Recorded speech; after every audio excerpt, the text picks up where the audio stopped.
नमस्कार दोस्तों, आप लोग आयुर्वेदिक प्रैक्टिशनर हो लेकिन फार्मास्यूटिकल कंपनी द्वारा बनाया हुआ दवाइयों का ही इस्तेमाल करते हो या खुद के दवाइयाँ भी आप बना के देते तो होंगे लेकिन वो प्रॉपर काम शायद नहीं करता होगा। 10 को दवाई दिया, 4 को काम किया, 6 को नहीं किया, मज़ा नहीं आता। मज़ा तो तब आता है जब 10 को दिया और 10 में से 10 ही लोग ठीक हुए। तो इसके लिए आयुर्वेदिक ग्रंथकार ने कंपोजिशन तैयार करने के लिए हमें क्या चीज़ दिमाग में रखना चाहिए, जड़ी बूटियों को कैसे हमने उस खरल में डालना है, दिमाग में क्या आना चाहिए, बस सूत्रात्मक शैली से समझाने के लिए आया हूँ। वीडियो के अंत तक बने रहिएगा। अगर आपको अच्छा लगे तो चैनल को सब्सक्राइब करें। अगर आप इसी तरह के नॉलेज सीखना चाहते हैं आयुर्वेद और ज्योतिष विषय तो आप हमारे यहाँ संपर्क कर लेना www.ayushyogi.com, वहाँ जाइए और रजिस्ट्रेशन कर लेना। हमारे यहाँ पर प्रति दिवस लंबे समय से ऑनलाइन क्लास रहता है, जहाँ नाड़ी परीक्षण, अभी तो चरक संवाद के करके एक बेहतरीन चिकित्सा विधि के बारे में मैं खुद क्लास देने के लिए आ रहा हूँ। आज से प्रैक्टिकल मेडिकल एस्ट्रोलॉजी के ऊपर आज से हमारा न्यू सेशन क्लास शुरू होना है। तो किसी भी जो इंटरेस्टेड आपका सब्जेक्ट है उसका चूज करें और आप क्लास में एंट्री करें। तो देखिए जरा खुद से हम कैसे कंपोजिशन तैयार कर सकते हैं। मेरे पास एक रोगी आया। अब मैं आपको पहले कारण बताता हूँ, उसके बाद कंपोजिशन उसके आधार पर कैसे बनाना है वो बताता हूँ। मान लीजिए मेरे पास एक रोगी आया और उसने कहा सर मुझे बुखार हुआ है, मुझे कब्ज हुआ है, कॉन्स्टिपेशन भी है, शरीर में पसीना नहीं आ रहा, क्योंकि बुखार जो है स्वेद अवरोध के वजह से ही होता है। उसमें कब्ज होता है, शरीर में दाह यानी बहुत भयानक शरीर में जलन होता है, पूरा शरीर तपना शुरू हो जाता है, इस तरह की बहुत सारी चीज़ें होता है। जैसे ही आपके सामने कोई आए और कहे सर मुझे बुखार है, तो आपके दिमाग में पहले चरक संहिता में जो ज्वर प्रकरण है वो दिमाग में आना चाहिए। आमाशयुत्थ व्याधि है, पहले अग्नि मंद हुआ होगा, मंद अग्नि होने के वजह जो खाया है वो भी अपक्व अवस्था में आम स्वरूप में रह करके फिर बाद में वो विष स्वरूप बन करके वही विष हृदय में पहुंचा है समान वायु और इनके माध्यम से, और हृदय से व्यान वायु उस आम विष को रस में मिला करके फटाक से पूरे शरीर में पहुंचा देता है। पूरा शरीर, पूरा देह जो है तपित हो जाता है, गर्म हो जाता है, और फिर कॉन्स्टिपेशन वगैरह होना, ये सारी क्रियाएं वहाँ होता है। तो पहले हमारे दिमाग में जब कोई व्यक्ति आता है रोगी, तो चरक संख्यों की चिकित्सा विधि जो सूत्र है वो चरक ही देता है, ठीक है। उसको हमने देख लिया, हमने नोट किया कि सबसे पहले मंदाग्नि है उसको ठीक करना है, फिर आम है उसको ठीक करना है, फिर विष अवस्था में चला गया उसको ठीक करना है, फिर चरक में लिखा हुआ है कि ये जो स्वेद अवरोध से होता है विष स्वरूप में रस में, जो वो विष जब जहर जब आम विष जब मिक्स होता है फिर वो स्किन में जो त्वचा है ना वो पसीना के माध्यम से उस विष को बाहर निकालने का प्रयास करता है, लेकिन जाम हो जाता है। फलस्वरूप क्या होता है कि एकदम हीट होना शुरू होता है, ताकि वो हीट शरीर इसीलिए कर रहा है क्योंकि वो पसीने के माध्यम से विष बाहर आ जाए।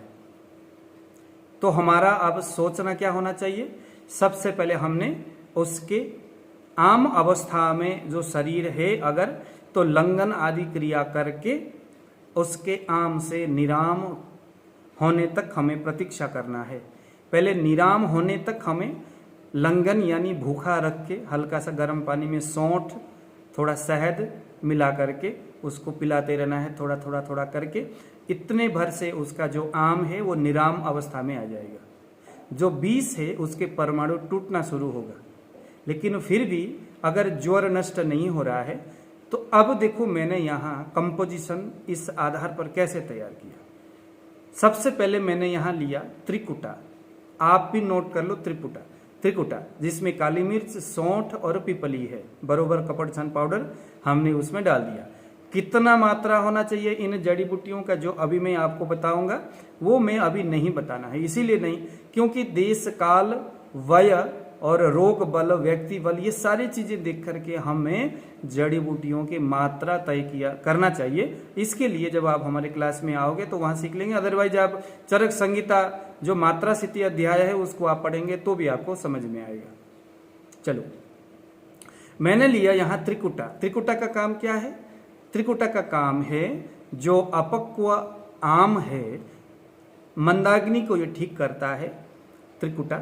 और उसके बाद ये रद्य भी है। रद्य यानी जो हृदय को बल प्रदान करे। इसमें पिपली है, तो पिपली जो होता है वो मधुर रसात्मक होने की वजह से ज्वर यानी बुखार के माध्यम से आया हुआ जो कमजोरी है उसमें पिपली अच्छा काम करता है। वल्य भी है वो। यह अग्नि दीपक है। और यह चूंकि इसमें सौंठ है और काली मिर्च है, तो यह एक प्रकार से भेदक गुण वाला भी है। कृमिघ्न भी है, जंतुघ्न भी है। ये जंतुघ्न मतलब जो जहर है वो जंतुघ्न, जंतु स्वरूप बताया गया है। कभी कभी ऐसे कंडीशन में भी होता है। तो ये जंतुघ्न भी है, यह विषघ्न भी है, क्योंकि वो कटु रसात्मक है। ठीक है, कटु जितने भी रस है वो सारे विषघ्न होते हैं। ओके, तो अब यहां पर हमने ले लिया पिपली। नोट करिए, हमने पिपली क्यों लिया?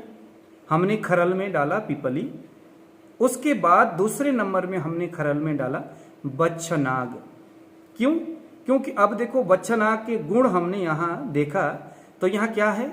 यह स्वेदोपग है।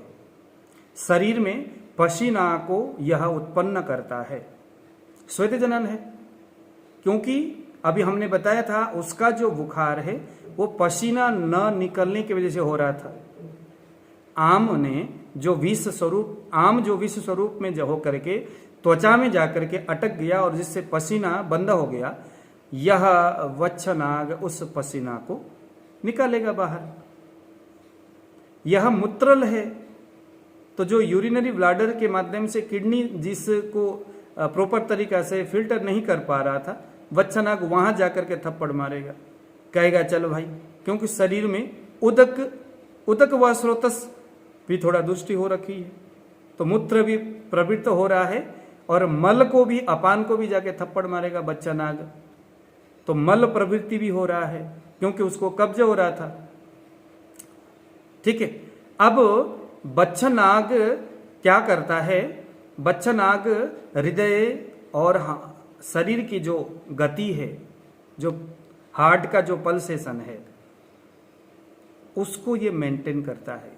जब ज्वर की मात्रा अधिक होता है तो हार्ट बहुत जल्दी तेजी से धड़कना शुरू हो जाता है।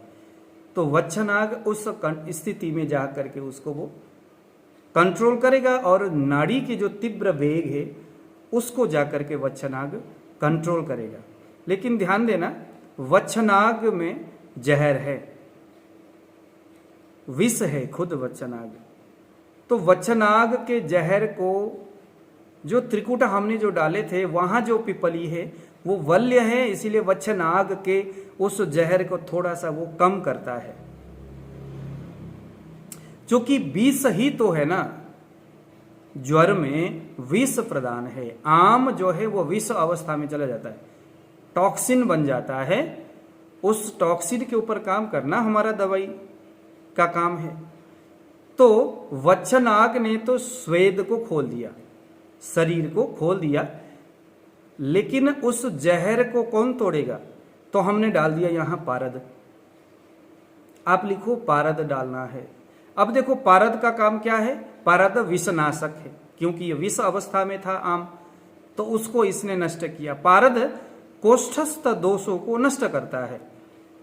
तो ये कोष्ठस्थ दोष है, ये उसके वजह से ये जो है रसवाह स्रोतस के माध्यम से मिल करके बाहर चला गया, शरीर डिटॉक्सिफाई करने का प्रयास कर रहा है, फिर दोबारा वो कोष्ठ में आकर के जम रहा है। तो ये फिर ज्वर कभी नष्ट नहीं हो रहा है, जैसे तैसे ठीक होता है फिर दोबारा शुरू हो जाता है, क्योंकि उसके कोष्ठ में वो जहर है, अभी नष्ट नहीं हो रहा है। तो पारद एक तो विषनाशक है और कोष्ठस्थ दोषनाशक है। कोष्ठ में जाकर के वो उन टॉक्सिन्स को, उन विष को नष्ट करने का काम करता है। और यह योगवाही है। योगवाही का मतलब होता है जो ऊपर हमने त्रिकुटा और वच्छनाग डाले थे ना, इनके गुणों को बढ़ाने का काम करता है ना। योगवाही परम वायु, जैसे वायु योगवाही होता है वैसे ही पारद को भी योगवाही बताया गया है। लेकिन पारद में एक बड़ी समस्या ये है कि जब तक हम इसको गंधक मिलाकर के कजली नहीं बनाएंगे तब तक पारद अकेले तो वो काम कर सकता है। अगर आप पारद अकेला गुटिका बना करके सेवन करोगे या उसका किसी रूप से प्रयोग करोगे तो अकेला पारद तो खुद से काम कर सकता है, लेकिन दूसरे जड़ी बूटियों के साथ जैसे ही आप डालोगे तो उसके योगवाही गुण उतना काम नहीं करता। इसीलिए पारद के साथ गंधक का योग हमेशा किया जाता है। अब गंधक भी योगवाही है। योगवाही पारद के साथ मिलकर के गंधक पति पत्नी की तरह, शिव पार्वती की तरह ये अपना प्रभाव शरीर में दिखाते हैं। तो पारद में जो योगवाही गुण है वो गंधक उसको बढ़ाने का काम करता है। गंधक जो है स्वयं से विष, ये जो है कि शरीर के दुर्गंध को नष्ट करने वाला है। गंधक विषनाशक है। तो पारद में जो विषनाशक गुण था, जो बुखार, जो ज्वर में जो विष को नष्ट कर रहा था, गंधक अपने योगवाही गुणों से पारद के साथ मिलकर के दोनों मित्रतावत व्यवहार करके उस विष को नष्ट करने के लिए जाएंगे। और चूंकि गंधक का एक स्पेशल गुण है कि शरीर के जो दोष है उसको नष्ट करता है। विशेष करके अगर दुर्गंध पित्त जो होता है वो बड़ा ही दुर्गंधित अवस्था में आता है ना। तो विदग्ध चाम्ल में वच, विदग्ध अवस्था में गया हुआ है ना, ये अम्ल अवस्था में गया हुआ टॉक्सिन है, तो इसके लिए पारद का होना भी बेहद जरूरी है। ठीक है। गंधक जो है यहां डालने का एक और रीजन है पारद के साथ मिलाने का, क्योंकि पारद को चंचल, अति चंचल गुण वाला बताया जाता है। कितने भी कुछ भी करो, अगर गंधक नहीं होगा पारद में तो कुछ कुछ उसमें चंचलता गुण जरूर रहता है। तो पारद का चंचल गुण सिर्फ गंधक ही कंट्रोल कर सकता है। इसीलिए हमेशा पारद जहां होता है वहां गंधक भी रखा जाता है। यह रक्त शोधक है, जंतुग्न है। पारद यह क्या नाम है, गंधक, यह पारद के चंचलता को पकड़ने वाला यानी उसको नष्ट करने वाला है। यह दुर्गंध नाशक है और यह पाचक है, रक्त का शोधन करता है। और यहाँ जोर में रक्त ही खराब हो रहा है। तो अभी तक हमने यहाँ 3 जड़ी बूटी के ऊपर बात किया, त्रिकुटा, और उसके बाद हमने देखा वच्छनाग, और उसके बाद देखा कजली। कजली कहेंगे पारद और गंधक को, पारद और गंधक को हम एक ही कहेंगे, है ना। यह 3 जो दवाई है वो एक दूसरे के दोषों को नष्ट करने वाला या गुणों को बढ़ाने वाला कैपेसिटी वाला है। दोष भी नष्ट करना है, गुणों को भी बढ़ाना है। दोनों आपस में विरोधी गुण वाला नहीं होना चाहिए, विरोधी गुण वाला नहीं होना चाहिए। विरोधी गुण का मतलब क्या है? जैसे कहते हैं ना कि भाई मच्छी को खाने के बाद दूध नहीं पीना चाहिए, तो उसका जो गुण धर्म है उसके विपरीत गुण धर्म इस द्रव्य में नहीं होना चाहिए। इसका हमने विशेष करके ध्यान देना है जब हम कंपोजिशन तैयार कर रहे हैं। तो यहाँ हमारा 3 हो गया, वच्छनाग हो गया, पारद गंधक का कजली योग हो गया और त्रिकुटा हो गया। ये तीनों ही योग जो है यहाँ मूलभूत रूप से उस ज्वर में कोई जाकर के उसके मंदाग्नि के ऊपर काम कर रहा है, कोई जाकर के पसीना को खोलने के काम कर रहा है, कोई जाके मूत्र रूप में यूरिन को बाहर निकालने का काम कर रहा है, कोई जाकर के मल को बाहर निकालने का काम कर रहा है। लेकिन जब मल को बाहर निकालने के लिए जब हम बात करते हैं तो यहाँ कोई ऐसा योग इतना स्ट्रांग नहीं है कि कॉन्स्टिपेशन के कंडीशन में उसके मल को वो बाहर निकाल सके। क्योंकि देखो यहाँ वायु ज्यादा बढ़ा हुआ रहता है। वायु कैसे बढ़ता है? जब उष्ण और रुक्ष गुण ये दोनों जब वृद्धि होती है तो वायु संचित अवस्था में होता है। उष्ण और रुक्ष गुण जब शीत और रुक्ष गुण जब मिलता है तो वायु विकृत अवस्था में हो जाता है, वृद्धि अवस्था में होता है। तो यहाँ ज्वर में बहुत क्या होता है? उष्ण और रुक्ष, पित्त के रुक्ष और पित्त के उष्ण, वायु के रुक्ष, इन गुणों के वजह से शरीर में वात की वृद्धि होती है। वायु अपनी स्थान वस्ती स्थान में फिर वृद्धि होने की वजह से वहां रुक्ष गुणों की वृद्धि होगी और कब्ज होगा। उसी के वजह से मूत्र का अवरोध और ये कब्ज होगा, कॉन्स्टिपेशन टाइप का ये सारी कंडीशन हो रहा था। तो यहाँ इन दोनों में काम करने के लिए हमने डाल दिया जमलगोटा। जमलगोटा क्योंकि यह मूत्रल भी है, क्योंकि यह है ना अच्छी तरह से लूज मोशन करने वाला दवाई है। लेकिन जमलगोटा डालते वक्त क्योंकि हमने देखा कि वो 3 ऊपर के कॉम्बिनेशन जोर में भी काम कर रहा है, सभी कर रहा है, लेकिन कब्ज में काम नहीं कर रहा है, कॉन्स्टिपेशन में ठीक नहीं कर रहा है। हमने एक ही दवाई बनाना है जहां ये सारे गुण हो, तो उसमें हमने गुणों की वृद्धि करते हुए डाल दिया जमल गोटा। अब जरा आप जमल गोटा के गुण धर्म को देख लो। जमल गोटा यह आंतों में सबसे पहले तो मलों को साफ करता है। जमल गोटा क्या करता है? मल को साफ करता है। जमल गोटा का काम ही यही है कि अपान को प्रवृत्त करना, उत्तेजित करना और मलों को बाहर निकाल देना। लेकिन अब इस जमल गोटा को डालने से ऊपर के योग में जो कमी था वो उसकी पूर्ति हो गया ना, कि भाई एक था कि भाई कॉन्स्टिपेशन ठीक नहीं हो रहा था, हमने डाल दिया जमल गोटा। अब जमल गोटा जैसे मैंने उन 3 में से चौथा करके जमल गोटा डाल दिया और खरल में डाल दिया, अब यहां एक संशय होगा, क्योंकि जमल गोटा आंतों में दाह उत्पन्न करेगा और एक प्रकार से वोमिटिंग टेंडेंसी जैसे कंडीशन जमल गोटा यह उत्पन्न करता है। जलन तो बेचारा पहले से ही हो रहा था, उसका वोमिटिंग टेंडेंसी भी उसकी अवरोध की वजह से पहले से हो रहा था। तो जमल गोटा डालेंगे तो इसकी यह स्पेसिफिक जो गुण है वो उससे व्यक्ति दुखी होगा। इसको देख करके अब हम क्या करेंगे, उन सभी जड़ी बूटियों को, जमल गोटा भी आप डाल दो ठोक करके, टेंशन की बात नहीं है। अब हम क्या करेंगे, एक औषधि डालेंगे जिनका नाम है भांगड़ा। भांगड़े के पत्ते के रस निकालो और निकाल करके इस सभी कंपोजिशन में जो ऊपर आपने डाला है उसमें जमल गोटा डाला और डाल करके उसके रस डाल करके आपने भावना देना है, कम से कम 4-5 भावना दे दो।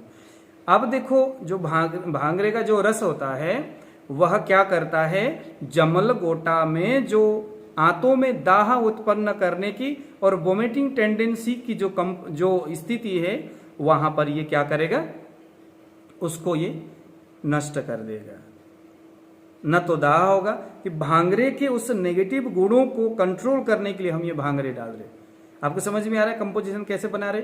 पहले एक डाला, फिर उसके सहयोगी दूसरा डाला, दोनों मिलकर के फिर जो गुण है उसको, उसमें कुछ कमी बेसी तो नहीं है, उसके आधार पर उसके गुण के विपरीत ना हो, उनके गुणों को बढ़ाने वाला हो, ऐसा कोई योगवाही उसी तरह के व्याधि में काम करने वाला हमने तीसरा यहाँ पर ये डाल दिया गंधक, और हमने यहाँ पारद डाल दिया, और उसके बाद हमने यहाँ पर डाल दिया इसी तरह से हम डालते हुए, क्योंकि ये जमल गोटा हमने फिर बाद में डाल दिया, और जमल गोटा डालने के बाद जमल गोटा जो है कि भांगड़ा जो है ये बमन प्रशमन है और दाह शामक है। भांगड़ा तो बमन होने नहीं देगा और जलन है ना, उदर में जलन होने नहीं देगा।